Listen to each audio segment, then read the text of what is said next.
Hello and welcome to the Zwift Grand Prix. This is round 5 of Zwift Invitational Elite Race Series, where we see innovative formats where there's some of the best races in the world of Zwift showcase the best racing and strategy seen on the platform. I'm Matt Stevens. I'm delighted to have your company tonight. We are in Scotland for a men's points race on the Muckle Yin course, and alongside me for the ride as ever is Hannah Walker. Hannah, great to have you alongside me again today. This one is going to be interesting, and it's short, not very sweet, a points race, not a lot of opportunity for recovery. It could be sheer chaos.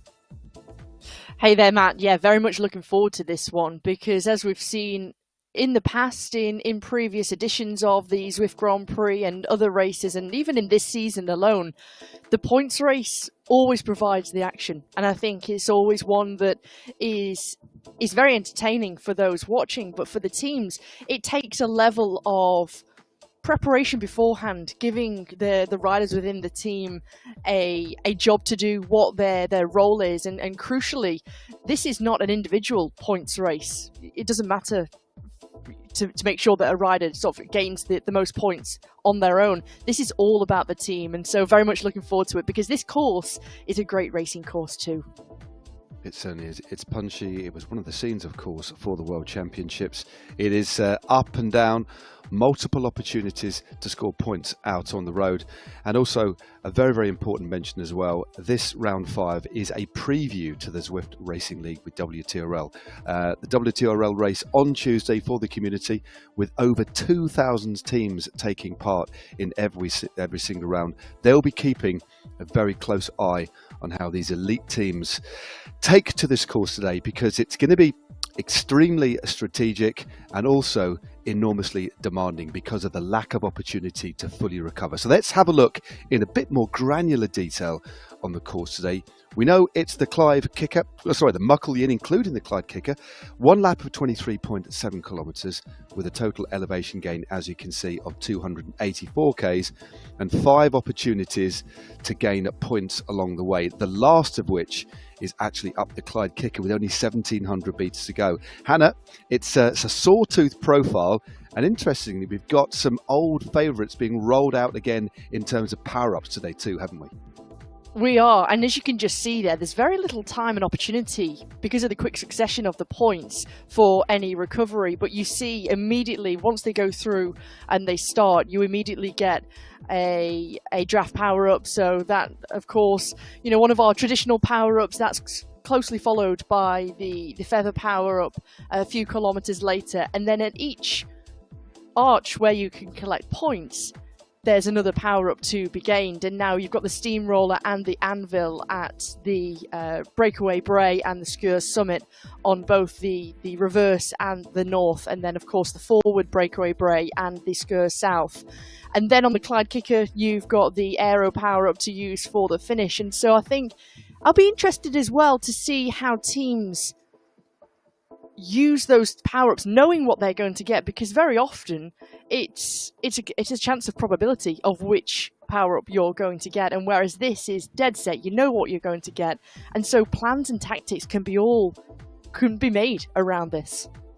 Indeed, you're going to really need to be able to think fast, think on your feet. And interestingly, just for those of you who aren't familiar with the Steamroller power-up, it reduces your rolling resistance for 30 seconds. So basically, regardless of the surface that you ride on, it's the equivalent of riding on tarmac with tyres. So if you go over cobbles or over a wooden bridge, normally you'd slow down, you'd feel the added rolling resistance. But if you deploy the Steamroller power-up at just the right time, it means you can maintain that speed that you ordinarily get on the asphalt. And as you quite rightly said, Hannah, everybody gets it, but it's what point they deploy it. And if you don't deploy it and other riders do, you'll be at a distinct disadvantage, because on this course, there are several sections of cobbles over the bridges and also a little bit of gravel on the climbs as well. So it is an intriguing course, a staccato style of course, multiple different road surfaces, different power-ups, lots of points on offer, so much to talk about. And before we do have a look at the teams, Hannah, we've got a very special guest. It isn't just a steamroller, it's a steamroller of another kind, isn't it? It's the winner of 2 rounds of the Zwift Grand Prix of this season. She won last week on Suki's playground on Mercury Islands. We're delighted to have alongside us from Coalition Alpha, Lou Bates. Welcome on board tonight, Lou. Hi, Matt. Thank you for having me. It's great to be here with you and Hannah. And congratulations are in order, aren't they? You had 2 wins this season, but what an absolutely spectacular win. You had everybody watching at home. You had me and Hannah on the edge of our seats, and I could almost feel the lactic acid building up as you chipped off with about a kilometre to go. Yeah, it was a super hard finish. So our team had a plan to make it hard from the bottom of the climb, which then created a very select group over the top. The pace kind of lulled slightly as we crested. So I took that as a chance to go long, knowing that I had my teammates in the background. So if it didn't work out, they were still really well positioned to take really good points for the team.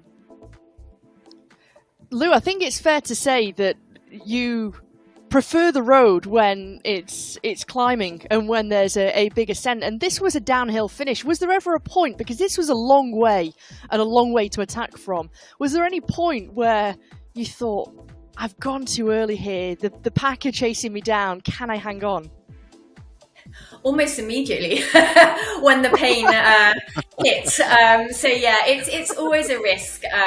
You're right, downhill sprinting is definitely not my forte, but I never like to end a race thinking, what if I, tried. So yeah, I would much prefer to try and it not work out than to, leave the race thinking, oh, I wish I'd had a go. So that was really why I went for it.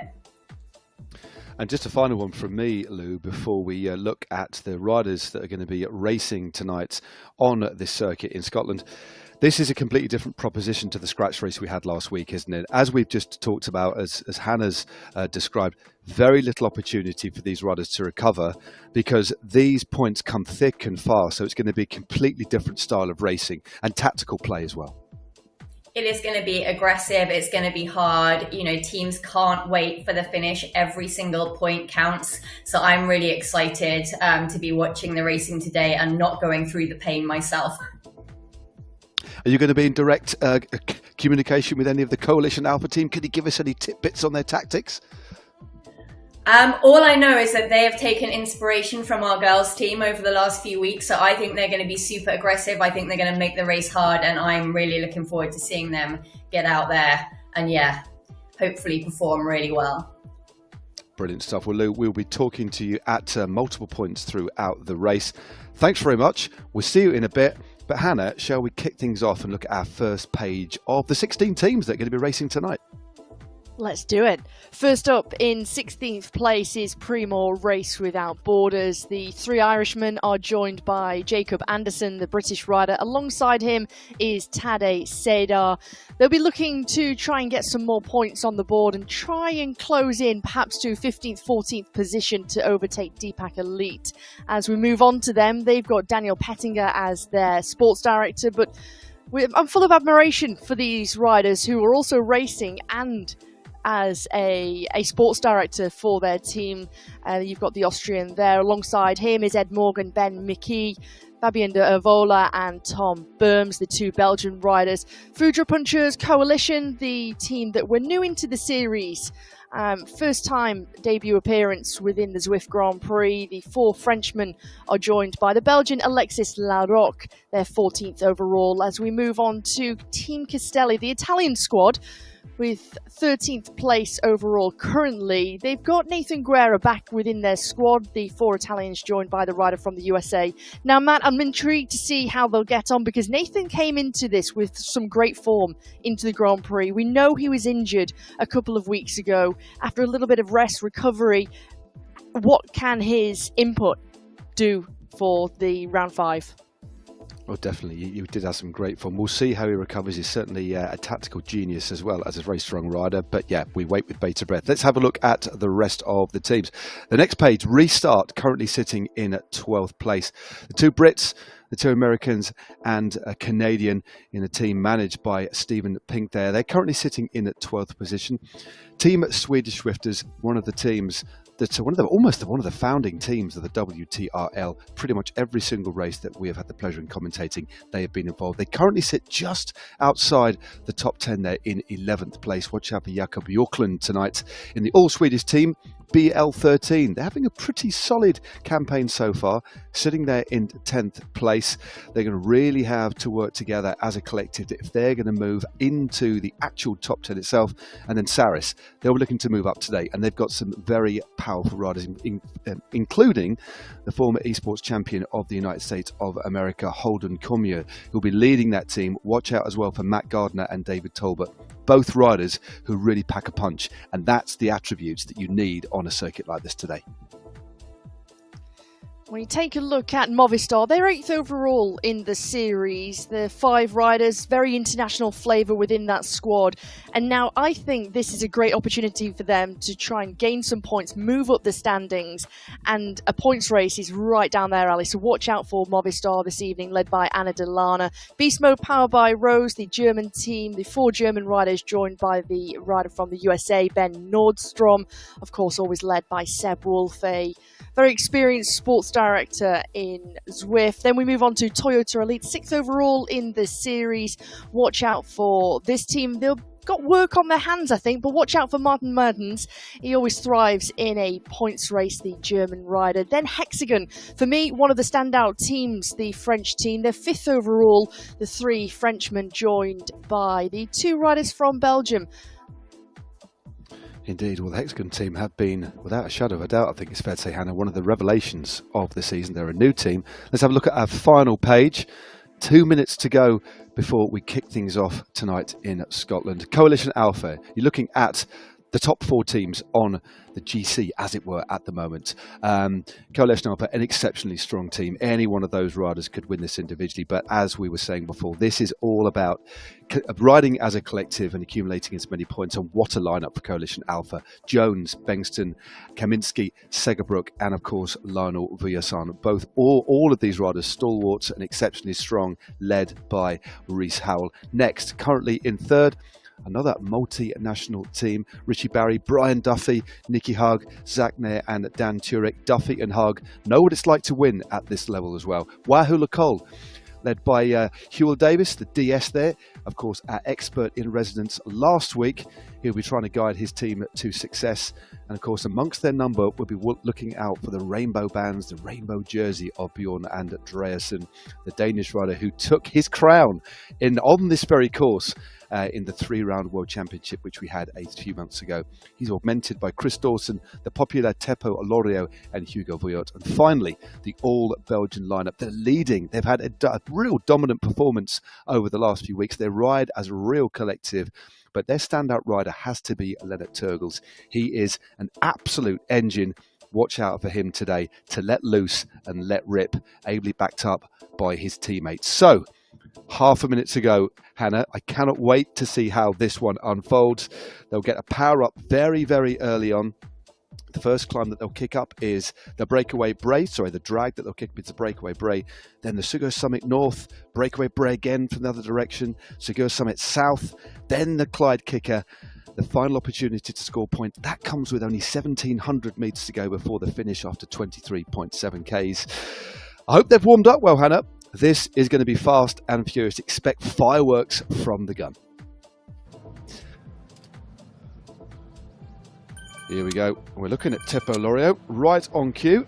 He's had a haircut, Hannah, by the looks of things, hasn't he? The flowing locks no more. Great beard on board, but the man from Finland, ever popular. What can he do tonight? Such a good rider. And already, thrives. Yeah. Sorry, Hannah. I was going to say, he usually thrives on a course like this, in a points race scenario. And, well, he's right off the mark here, the rider from Finland. There's a few little splits early on. You can just see there, big power, because of the short distancing, because of the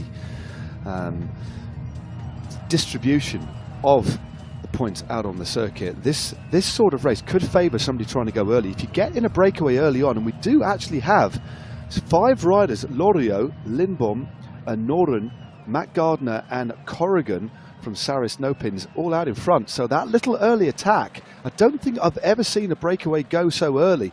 Was this a mistake? Was this a ploy? This is fascinating stuff. They've only got 2.5 seconds, but what they don't want to do, or the bunch behind, is give these riders too much of an early advantage. What a very aggressive start we got here. An aggressive start, and it's all smiles for Teppo Lorio. You can just see him there, picture in picture. He's obviously in good form here. And now it's almost ironic, because over the last few weeks, Matt, we've been talking about how the starts of a Zwift race have changed over the years. You know, we always used to liken it to perhaps a cyclocross start or a mountain bike start. And I feel like over the last couple of years, that's changed, and the evolution of the racing has changed in terms of those really hard, fast starts. And with tonight's course, that was certainly a big effort from a handful of riders there, and almost back to those traditional starts of big power, put the pressure on. And it also put a lot of pressure onto those riders and teams behind, as it's all come back together, albeit briefly.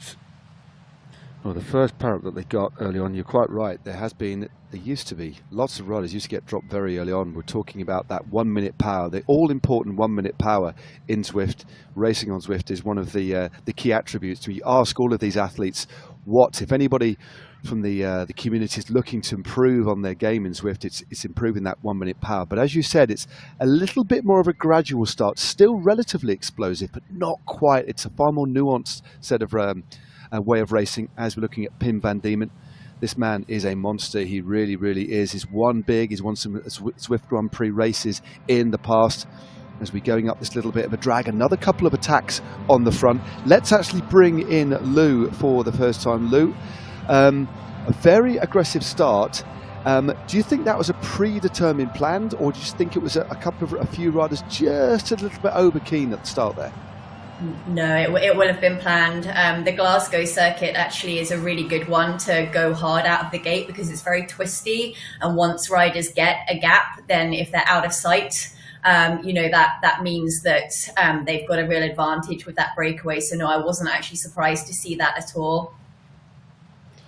Well, there we go. Thank you very much indeed, Lou. There's lots of this is the first deployment of the power-ups. And the first one is the draft. We then move on to the feather, steamroller, anvil, steamroller, and back to the anvil again. Make sure you use the anvil at the right time. But this is a very fast race indeed. 23.7 Ks, the total distance. The first of the climbs we actually get to with 13.7 Ks to go. But before that, we'll be heading up the breakaway Bray reverse, where we'll get our first opportunity to score some points. Everybody deploying their draft power up at exactly the same time, Hannah. They are, because it's only a few kilometers before they'll have the opportunity to get another power up, and that being the feather power up, which they can use on the climb on the way on the reverse breakaway Bray. So Pim van Diemen just off the front here, a second or just over a second and a half. It's Burms, the Belgian rider, who's chasing things down from Deepak Elite currently.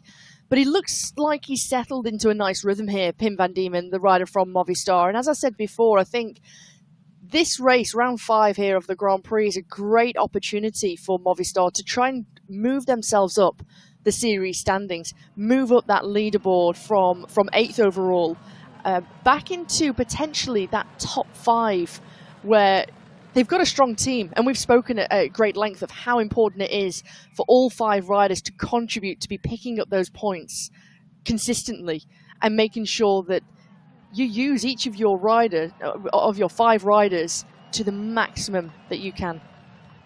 Of course, communication as well. We talk week in, week out about communication, whether it's points race, a scratch race, or a team time trial. But because of the frenetic nature, the distribution of the points here, if a rider's not feeling very well, they need to say so. They can be factored into the game plan. As we heard from Lou, everybody will have a game plan here. There will be a little bit of overlap with other teams. Of course, everybody wants to score as many points as possible. Only one team can ultimately do that. Only one team can score the most points. But it is fascinating today You're going to have to be quick thinking, quick-witted. And I think one of the key interesting factors for me today is going to be the steamroller, because of the fact we do climb on dirt and we do have those little cobbled sections. And that, I think, is going to make a big, big difference. Now, we've got the first intermediate points classification, or sprint, should I say, coming at 17.7 Ks to go, at 6 Ks in, that breakaway Bray. Let's bring Lou in again and just see what Lou thinks. Can you just break down a little bit the importance, how important you think the steamroller power-up will play on today's course?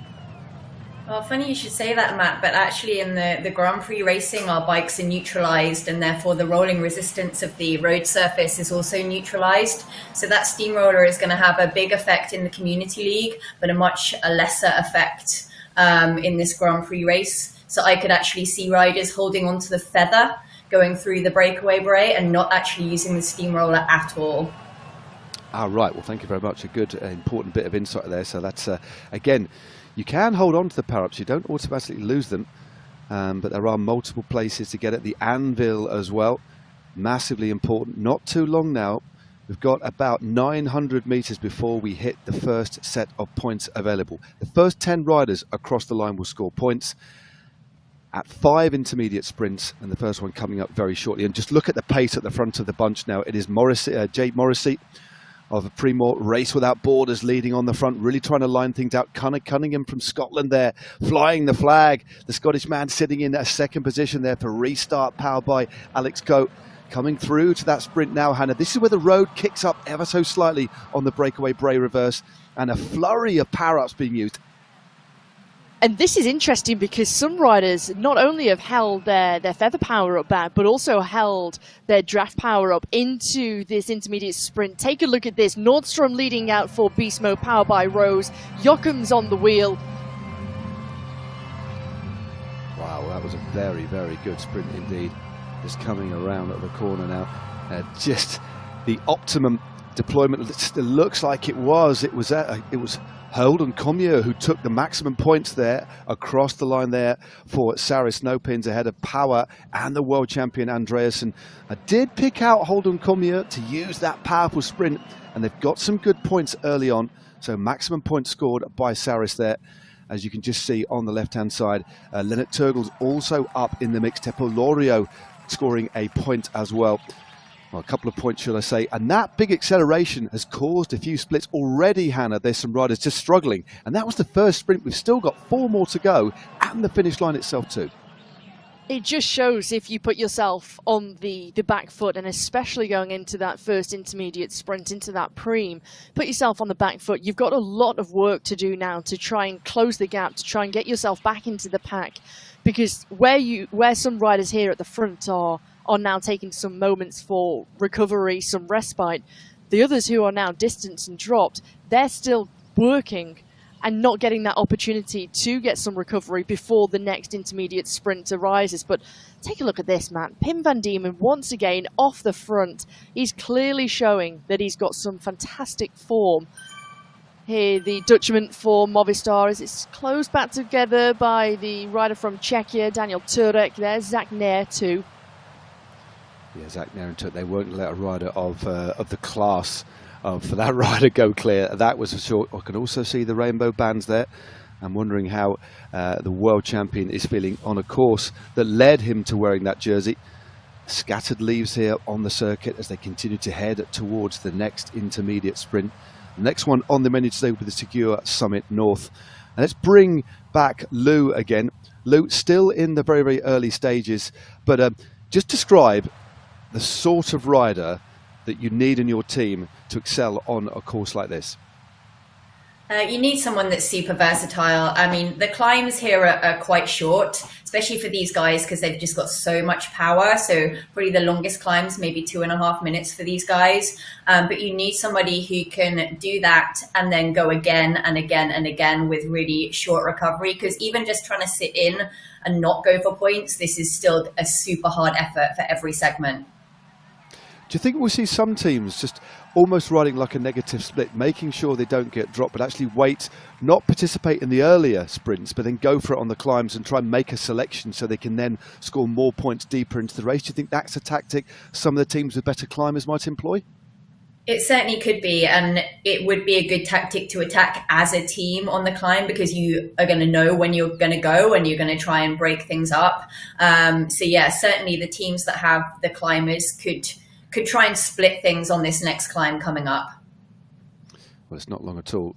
You can just see now, just moving over onto the cobblestones across the bridge, and the climb coming up very shortly indeed. The next climb on the menu today is the Segura Summit North. That comes at 10 Ks in. That's with 13.7 Ks to go, and they're absolutely rocketing. As we can see, a few of the riders are actually deploying their steamroller power up. Of course, they probably want the anvil down the other side, because they'll be scoring points and getting a new power up over the top as we head onto the climb now. This is a tough climb, isn't it, Hannah? I've ridden it. I do love this course.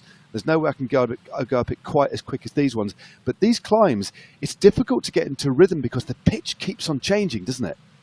It does. And it's one of the longer climbs within this course too. It's 1.6 kilometers long, an average gradient of 3.8%. But as you say, it doesn't really tell the full story, because at points it's much steeper than that. And with it's difficult to get into a rhythm. And I think for these riders who've used their steamroller early, and you can see just at the back of the pack there, a big flurry of steamroller power-ups just being used.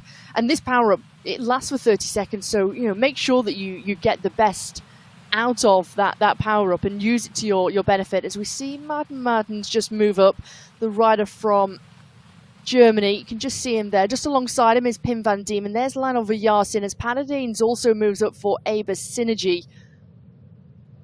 That's quite interesting. You talked about that flurry of power-ups being used. The initial flurry was some riders near the back of the group who were struggling, almost as just so they can try and stay in contact.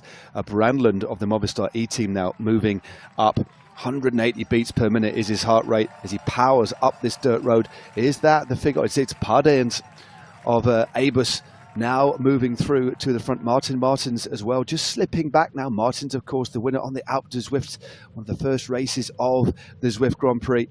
The road continues to twist around, so difficult to judge this one, as we see some featherweight power-ups. That's the one that you want on a climb like this. And look at the differential in the speed as we head towards the top of the climb, Hannah.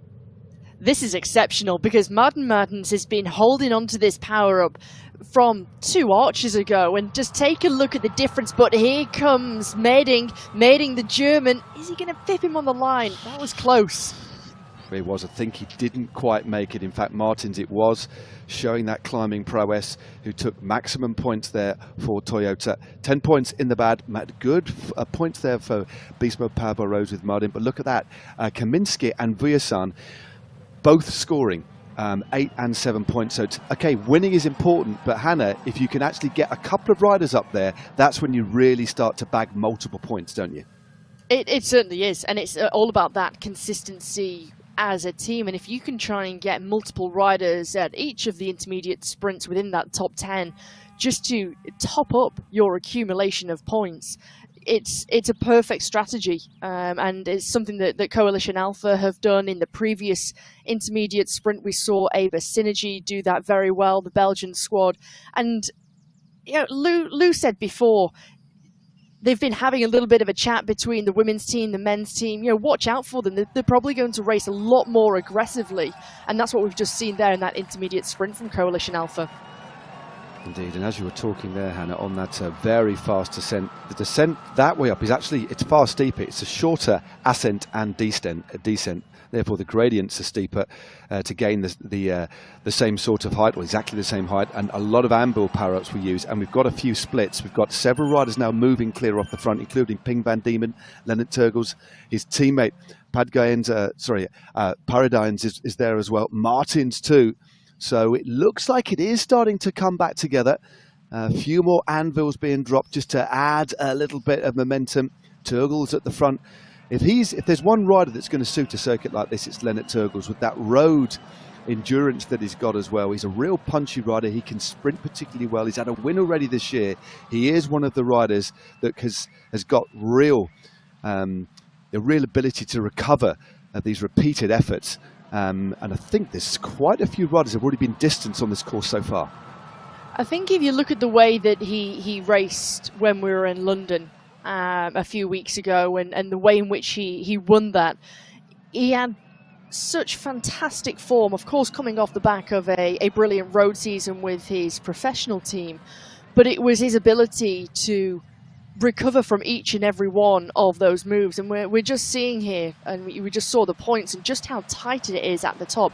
Aber Synergy on 16, Coalition Alpha on 16, and then you've got Saris, No Pins and Toyota Elite, as well as Wahoo Lacole on 10 points. I'm just trying to see if Richard Barry and Chris Dawson are still within this group, because I saw them a few kilometres ago, and both of those riders were racing in the Cyclocross World Cup only a couple of weekends ago over in Dublin, their home Cyclocross World Cup, and so their form is going to be good as well. And when you take a look at the similarities between the two disciplines, they should be doing well in this points race. Oh, totally. If this is, and here he is. If you want to, and then here he is. Dawson is absolutely flying up this little bit of a drag. It's only a short one, it's only about 300 or 400 meters long, but look at the power, look at the numbers. 700 watts for Dawson, and he's opened up a couple of seconds lead. It is Lionel Villasan of Coalition Alpha trying to bring the Irishman back, but as you said, it's the most alongside criterium racing, I think cyclocross racing, as you perfectly said, Hannah, is ideal. Let's bring back Lou again. We're over half distance already. Lou, we knew this race was going to be fast and furious. I can't believe we're already halfway, but a very aggressive race so far, and multiple riders already distant. And look at the gap by Dawson here, 5 seconds here. Yeah, and that was a perfect example of a power-up use from Chris Dawson there. He dropped the anvil from the back of the pack just as they hit that little downhill before the castle uphill, and he just used that momentum to just slingshot the group. It'll be interesting to see if he can stay away. This is a tough finish for a solo rider versus the group, but he's pretty strong. So yeah, we'll see. It certainly is a bold move here. He's got about 1,300 meters to the next intermediate sprint. It comes with 8.8 Ks to go, another 10 points on offer, 14.9 Ks in. That is breakaway Bray from the other direction. We've already had the reverse, and he's opened up a very solid lead here, Hannah. It's looking like we could be seeing double digits. We saw a big lead last week for Kristen Kulczynski in the women's race, and we are now at double digits. Dawson now 10 seconds clear of the chasers, been led at the moment by Ollie Jones. Yeah, and he's heading for that breakaway Bray forward climb. Slightly longer than the reverse side, 600 meters long, a little less gradient. It's only an average of 2%. He's already on to the base and the start of the climb, and you can see that his gap is continuing to grow. 1 second here, half a second there, and you take a look down. Who will be wanting to chase here? Because when we just saw those points a few moments ago, Wahoo Lacole currently on 10 points. And now do they want to try and bring back one sole rider? Because let's not forget, this is all about the team. It certainly is. And that's the thing, if you've got several riders in the group, why spend energy when there's riders sitting on? Look at the amount of power-ups that are being used here. The featherweight power-up being used just to trim some weight off, to optimise your climbing prowess. It's the Irishman takes maximum point. Dawson takes maximum points. In second place was Power. Lennart Turgles again up there as well. The world champion for the first time, showing his colours there, scoring 7 points. And this is an interesting one here, as riders maybe just go over the top. This is where we've seen those splits occurring, and it is indeed Bjorn Andreasen carrying on, Hannah, that momentum straight over the top and keeping on the pressure. And this is where we've seen the shape of this virtual peloton really start to stretch out. This is a textbook points race move here from the world champion Bjorn Andreasen, the Dane, because we've seen it time and time again where a rider has gone through a preem, whether that be on the track or here in esports. They've gone through that points, they've continued and continued the momentum over the line just to try and make it difficult, because there's going to be some riders here who are really into that red zone. They're really on the limit and they're hanging on. And so if Bjorn Andreasen can start to do some damage, it works to his favour. He's got the strength to do so. He certainly has. Well, just as you were saying that, I did notice, and I normally do it, I think most of you watching, thank you very much for tuning in wherever you are in the world, but please do open up your Zwift Companion app and get involved in the action here. Give these riders a ride on. It really does make a little bit of a difference when you see those little thumbs up filling the back pockets of these riders, entertaining us here in Scotland tonight. But there are several riders, well, more than several riders out the back, but this is a real elite selection. As we see, again, the steamroller power-up being used. The next one they'll get after this is the Anvil, and that will be the final one. 7.6 kilometres to go. But the next rendezvous with points is the Segura Summit South. That comes at 19.1 kilometres in. It's a shorter ascent, but Hannah, there are some real steep pitches when you go up it in this direction. There are, and this is where we could perhaps see a couple of attacks, and this is also where you want to try and save something too, because those riders who thrive and they've got a real intense punch and an intense kick, this is where they can really thrive, and especially before we get to the Clyde kicker, as now we see Daniel Turek, the rider from Czechia, try his luck, try his opportunity to make a move off the front, but constantly, and I've noticed it over and throughout this race here, Martin Mertens is never too far away from the front. He always wants to make sure that he's almost just patrolling things always towards the front. He knows how important it is with the points coming in such quick succession and having so little time for recovery. Indeed. This is basically this race is the pure definition of what fitness is. It's the fitness is the ability to make repeated efforts. Most people can make one effort, but if you're not fit, you can't make repeated efforts. This just shows true fitness, real punchy riders at the top of their game. Another attack. This is a super aggressive race so far. We've had 3 or 4 riders off the front, and again, for the second time tonight, the man in blue, the man from Movistar, Pim van Diemen, has catapulted himself off the front. He's managed to snap that virtual elastic, but hasn't opened up too much of a lead. And again, it's the ever-present, as you were just pointing out, Hannah, it's Martin Martins of the Toyota Elite e-cycling team trying to bring back the Dutchman because they know he is a man of real class. And look at this. The Frenchman straight over the top, the man from Hexagon. The Hexagon team haven't been present at all at the front. Looks like they are trying almost like a negative split type of scenario. Perhaps, Hannah, all in for the final part of this race. Well, there's still 2 opportunities on intermediate sprints to score, and we've seen a few weeks ago, didn't we, Matt, how impressive Michael Planturou was from Hexagon in the orange jersey. He had the strength, he wasn't afraid to give it a go, to try and break away off the front, and that was a big move. They really want to try and add some more points to the tally for the French squad, as he's joined by a very experienced top group here. Turgels is there, Mertens is there, Noren's there for Team Swedish Swifters. We've got Nicky Hug is there, Brunland. So this is a brilliant group to go clear, work together, and try and get to the Sker Summit South. Indeed. Well, as we just passed a cow on the left-hand side, just looking on in bemusement, let's bring in Lou Bates. We're on the foot of one of the hardest climb, really. It really does kick up, Lou. What's the key to success on this one? Not just about legs. What's the best way to ride this climb? There is a real selection taking place now. Yeah, so this climb is steepest right at the bottom. Then it flattens out slightly during the middle section before it kicks up again. So it's really all about positioning and managing your effort and really going at the right time, because you don't want to go too early and just end up dragging the group up. You want to time your effort to perfection dependent on your power profile and, how long you can do that kick for. So I'm expecting it to kick off very soon. Yep, 5 kilometres to go in this round 5 of the Zwift Grand Prix. The community riders, I know, will be watching, learning, jotting things down just to see what the best tactic will be when they go to race on a Tuesday. But we've got a big attack. It's Kaminski now of Coalition Alpha. We haven't seen too much of Kaminski, and he has saved that featherweight power up just to improve his efficiency over the top of the climb. And it's Turgel straight over the top now.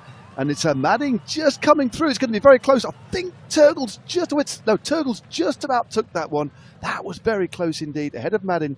Martin's there too. And then Vujasan, Kaminski scoring well. Planturou up there as well. Turek, Talbot, Pardians and Brian Duffy Jr. I tell you what, Hannah, the cream has truly risen to the top in the closing stages.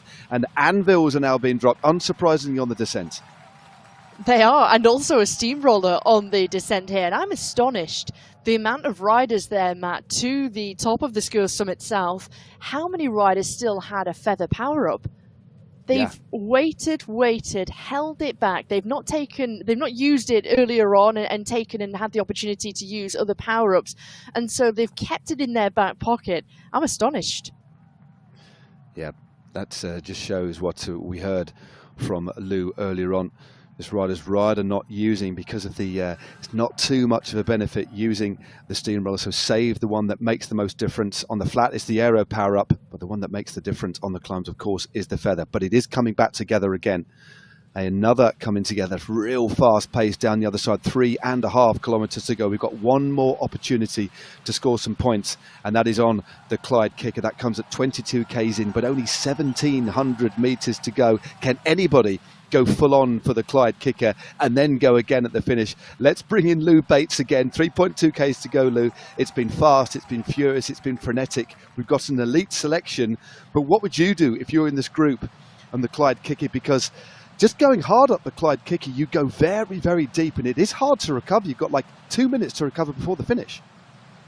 Yeah, but that's where team tactics comes in. You know, you can sacrifice maybe a rider just to do that, knowing that, yeah, they might not score as highly at the finish. But I see attacks actually coming from here all the way to the finish. I think different teams will send people off. You can see Dave Talbot is just going now. Yeah, it's going to be full on now until that finish line.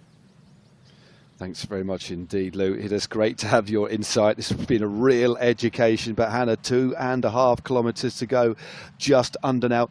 Dolbert from Saris Nopins in this group. Turgle's back, Pim van Diemen, Planterer, the riders that we know climb well. The punchy protagonists are at the head of affairs here. I haven't seen the world champion. Where is he? Just trying to see if he's in the top 20 riders at the moment. Ollie Jones is there. Lanu Vujasan as well. Most of the riders that you'd expect as we head now into the city centre in Glasgow here. Wonderfully rendered on Zwift. What is going to happen in the last couple of kilometres here? The Clyde Kicker awaits Hannah. Now, just as we've entered that city circuit, right on cue, there was the world champion just sitting back a little bit, because this group has really been whittled down, hasn't it? Just because of the pure intensity, as we see a big move from Harris, but Bjorn Andreasen, he's been waiting patiently, and just wait. You can see him moving up through the group, fourth into third. Harris has gone early. Big numbers here up the Clyde Kicker. Here is Bjorn Andreasen, Matt, and here comes Fryatt. Fryatt straight over the top of Josh Harris. So Fryatt takes maximum points over the top ahead of Harris. Andreasen for Wahoo Lacole, the world champion, in third. And there's some big splits that have opened up. There's Harris, Andreasen, Hug, Norim, Planterer, Turek, Turgles, Panitza and Gilmore. That's the final point scored. We've now got 1,500 metres to go, but the road still rises. Look at Turgles. Turgles now, Hannah, straight over the top. Andreasen is there as well. And Martin Martins, some of the biggest races in esports, at the head of affairs with 1,300 metres to go. Vujasan in the mix too, Hannah. Vujasan is trying to get himself and bridge himself over to Lennart Turgles. He knows how dangerous this move is, and straight over the top now. This man from Germany is on fire in this points race. We knew he was going to thrive. We knew that he would have the form. And Martin Martins is taking a big risk here. He's gone early, just inside that 1 kilometre to go marker. He's already using his aero power up early, but this could really play into his advantage, because right now 3.4 seconds to Turgles, mating his compatriot chasing down. This is electric. It certainly is. Well, he's out of sight, certainly not out of mind. Ollie Jones, everybody is gearing up for the sprint now. That's the place to be, is up at the front. But Martin Martins now has a 6 second lead. There's only half a kilometre to go. We've got this little bit of a kicker, then it flattens out, and the finishing line comes into sight with about 200 metres to go. But it looks like it's going to be another win potentially for Martin Martins, unless something extraordinary happens behind. Zach Nair, Pim van Diemen, Lionel Vujasan, Ollie Jones girding themselves for the finish, but it's going to be another victory. He's got 6 seconds now with 200 metres to go. Martin Martins of Toyota Elite E-Cycling is going to take the win on the night, and there's a big gallop behind. So Martins is going to take the win. He crosses the line in first place. They shut it down to 3 seconds. It's Mading in second place. Lennart Turgles there in third. Vujasan in fourth place. But what another sensational solo win for the man from Toyota Elite E-Cycling. Martin Martins is your individual winner on the night, but now it is the turn of our engineers, our producers, to go through the virtual abacus and tot up these points, Hannah. But a wonderful, wonderful race, and that wasn't for the faint-hearted. It split all over the road here in Glasgow. It certainly was. I mean, it's a fantastic racing course here on the Muckle Yin, and I think the way in which the riders, the teams raced that one, fantastic, very, very intense. They certainly gave us some great entertainment there, but I have to say, Martin Martins, to be so active in each of those intermediate sprints, picking up points, a great evening for Toyota Elite, and then for him to chip off the front and continue to build on that lead that he had there, only coming down in the final 100 metres or so to that 3-second marker. Fantastic performance. Certainly was. This rider still finishing. We won't get our final points tally until all of the riders have finished. There are points across the finish line to all of the finishers. The top 80 riders will score points. As you could see, the riders that were a little bit detached, still battling to score as many points as they can. Is the accumulation of points, and these points races are fascinating, Hannah, aren't they? They do actually reward riders to keep. They encourage riders to keep on battling regardless of the place that they're in, especially for the more minor placings as well. They can actually make a big difference, as we see riders dropping the power-ups for the minor places here just to try and score as many points as they can. And a real illustration of how hard that was raced, because there's some class riders out the back here today. I certainly agree with you, Matt. It wasn't for the faint-hearted. We saw, Teppo Lorio, he's coming in here, sort of 67th position. He's coming into the finish line soon. He was one of the riders who was one of our first attackers, our first sort of breakaway from that beginning. And that, as Lou said, that was certainly a predetermined plan to try and make it hard from the very, very beginning. And you just mentioned there how important the points are. This is where your sports director and that communication aspect really comes into its own, because points go down to 80th position. So each and every rider will score points here. And so this is where having that little communication between you all from the sports director, just that to remind you, make sure you sprint for each and every placing, even if you're not in that leading group, because it could all make a difference come the end, and especially when you're totting up the tally. And especially when you're tired and you can't go any further. But let's bring in Lou again. Lou, first up, thanks very much indeed for your insight during the race. A great individual win by Martins. He's an exceptionally strong rider, but what were your thoughts on the closing stages of the race and how it panned out from a team perspective? We haven't got the points just yet. Difficult to understand exactly what that's going to look like, but what are your thoughts on how the closing stages of today's round 5? I mean, it just looked brutal. From the midway point, you could just see the size of the front group had just, reduced by a lot, considering the strength of this field. And I think you could see that people going along and people kind of taking a chance. I think because the bunch was getting more and more tired, there was more chance of those kind of random attacks and random moves actually working, because everyone's just on their limit. And, you don't want to be the team that are just chasing down one person, because actually the points difference there isn't that big. That being said, Martin's move at the end there was phenomenal. It takes real guts to give something like that a go. So, massive kudos to him for that. But yeah, I think it's going to be really tight between the teams. You saw a lot of teams like Coalition, like Abus, really stacking those points in some of those last segments. So it'll be interesting to see when the points get shown. Indeed. Well, that should be with us very, very shortly. Just a reminder of the points. There was 10 points on offer for the winner of the 5 intermediate sprints, and then a lot of points on offer for the finisher. 40 points for the winner. So one would imagine that Toyota are going to have a pretty handsome points tally. But just to bring you in again, Lou, if you don't mind, while we just wait for those points, how hard is it for riders and for managers to communicate in such a furious race where there's so much going on? It's pretty hard, and I think that's why having a DS that's not racing is actually, you know, super, super useful. Having someone that's really calm, that can be, you know, looking at what's happening in the race, trying to communicate with the riders. Because to be honest, in that kind of race, like for me, I can barely speak.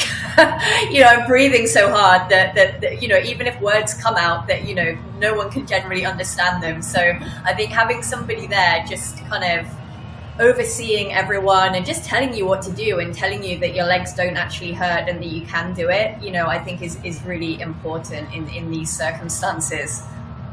Yeah, I agree, Lou, because yeah, as we said earlier on at the top of the show, you've got some riders who are sports directors. Matt Gardner for Saris, you've also got Daniel Pettinger for his team, and you know, both of those riders are racing, and so how do you have that overview?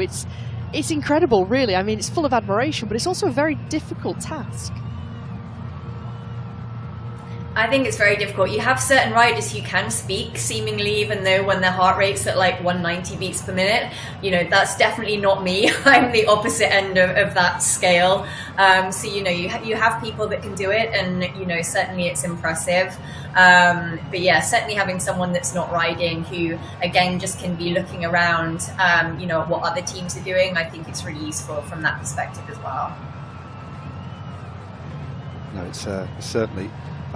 what about the formats of the Zwift Grand Prix, and how do teams adapt to the constantly changing formats? You have team time trial thrown into the mix, scratch race. We've had some real new types of points, like an elimination points, which we had in the earlier stages.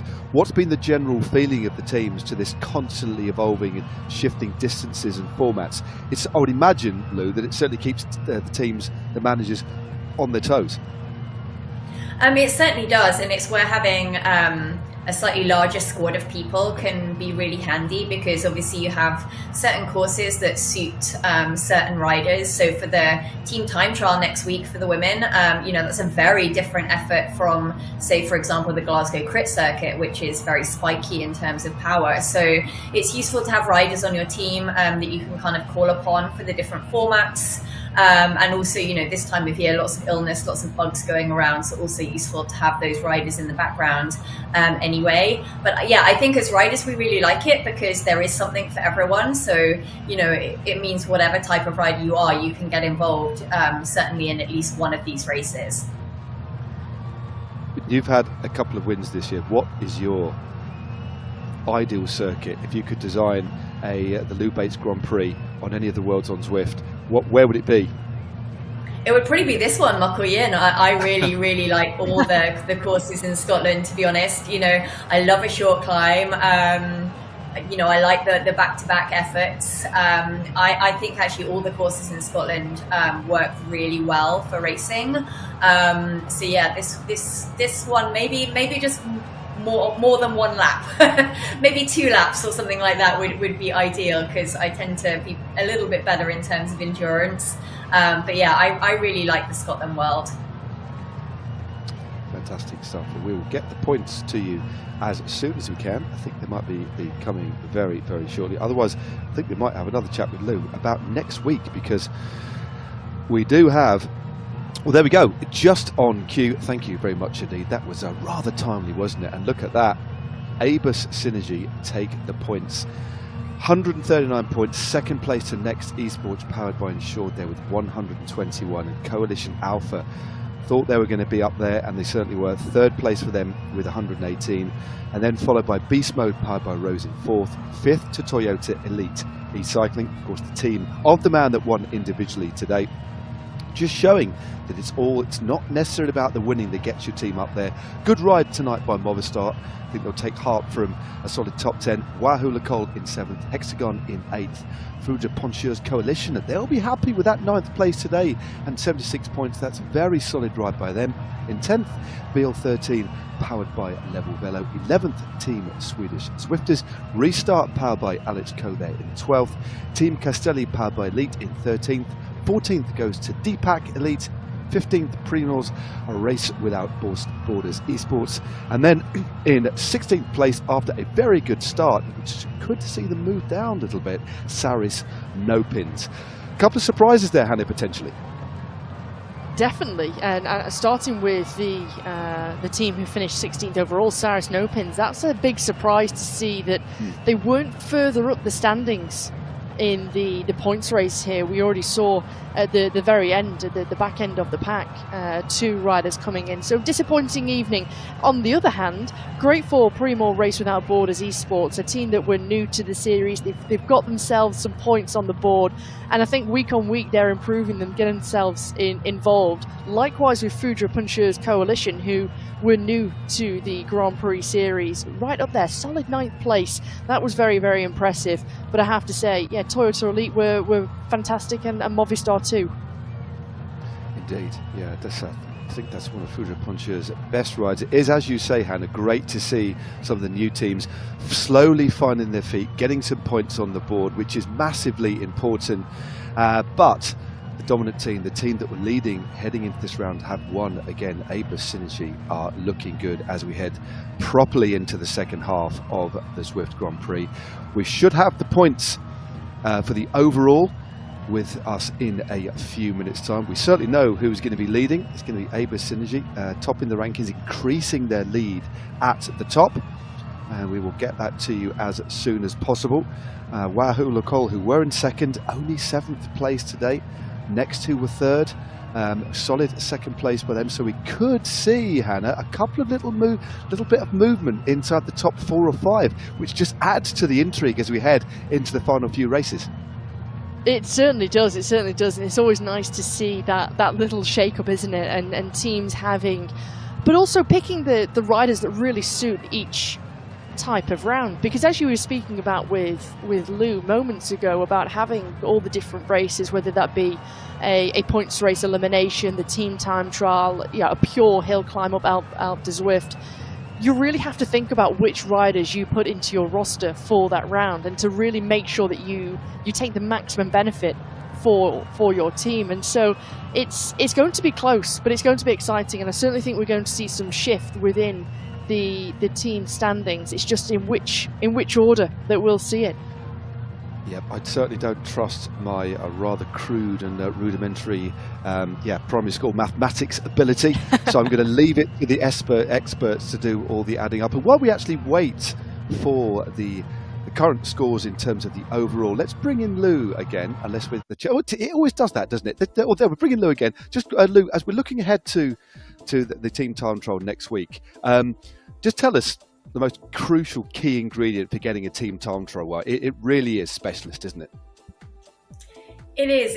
It's kind of rare, actually, in Zwift where you can really work as a team like this. I mean, you really have to have a real sense of togetherness, and know each other's riding style, be really smooth as a team, and have a plan coming into it, dependent on who is riding on your team and their strengths and weaknesses. Things like what length turn the different riders do, who's going to lead it out. It's a long time trial next week. I think probably around 50 minutes, which is pretty long for a team time trial on Zwift. So again, pacing is going to be really important. I love a team time trial. It's one of my favorite things to do on Zwift. So I'm really excited that it's come back into the Elite Grand Prix. So I'm not looking forward to the pain, but I'm looking forward to actually, being with my teammates and, really trying to work together.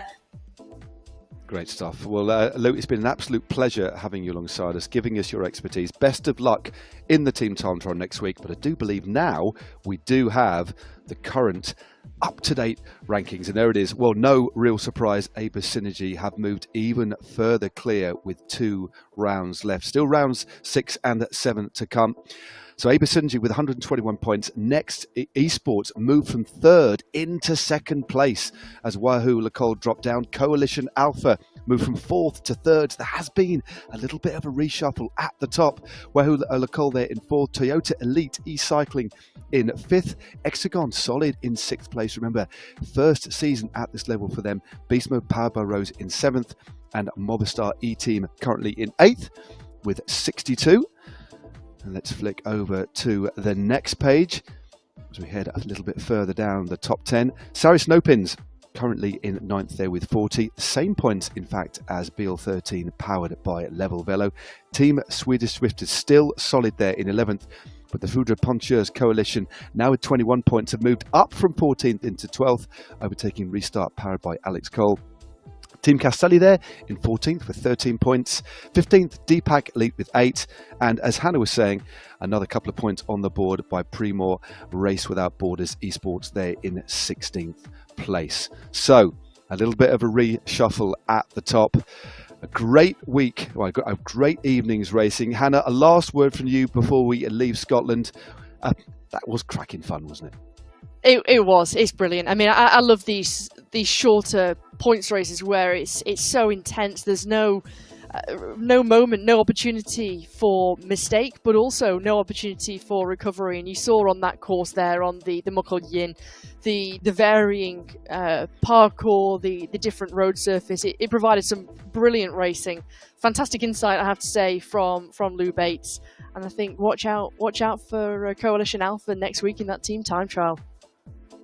Indeed. Well, thank you to you, Hannah. It's been a pleasure as ever. Thank you to you, Lou, for your insights. Good luck next week. As we mentioned, next week is round 5. It's the women's team time trial on back over to Watopia on the triple flat loops circuit, 36.3 Ks. We've got the ZRL on Tuesday on this very same course, the Muckle Yin.